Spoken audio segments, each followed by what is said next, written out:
Hello everyone, just a general update on the tank cleaning. It went very well. I left the white vinegar in there for a bit too long, really, a week, because I went away for longer than expected. But it did a great job, it cleaned out. So what I did basically was, just to give you an update, I took the tank off. I siphoned up most of it because it was quite heavy with the fuel on.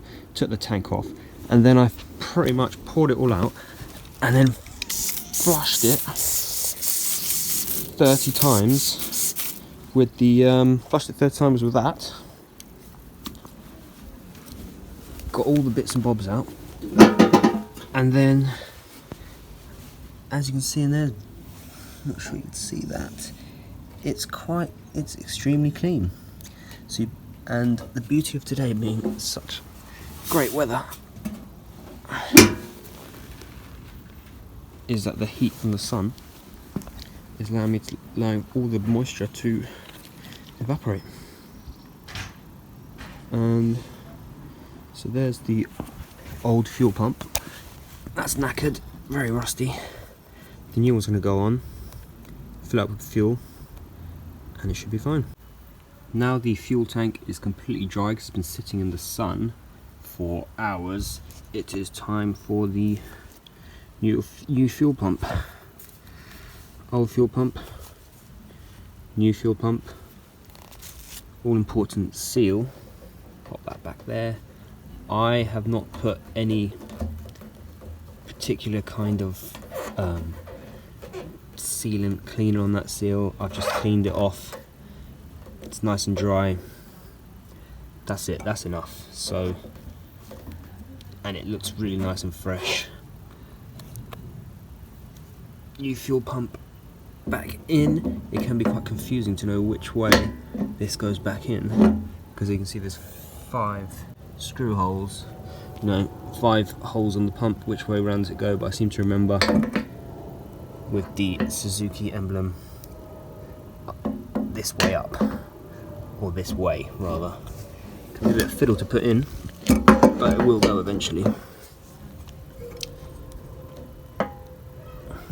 Where are the holes? Where are those holes? There we go.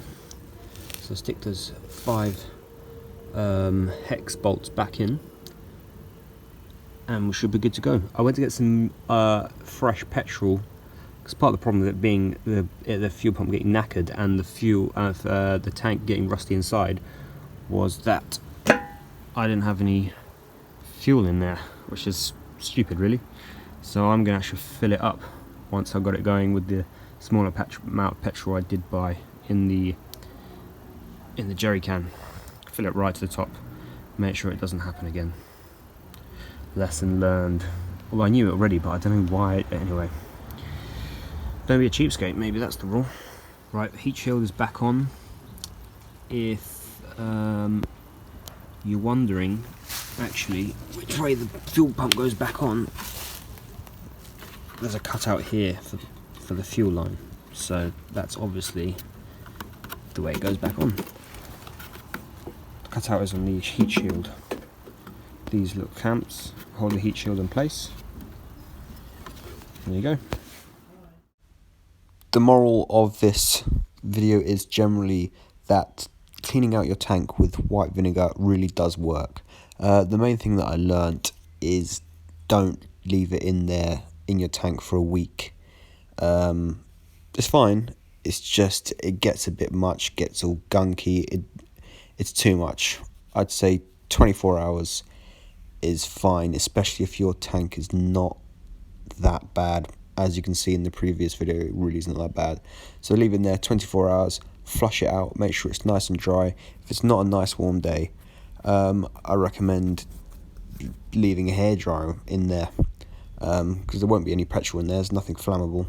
Just make sure it gets nice and warm, nice and dry.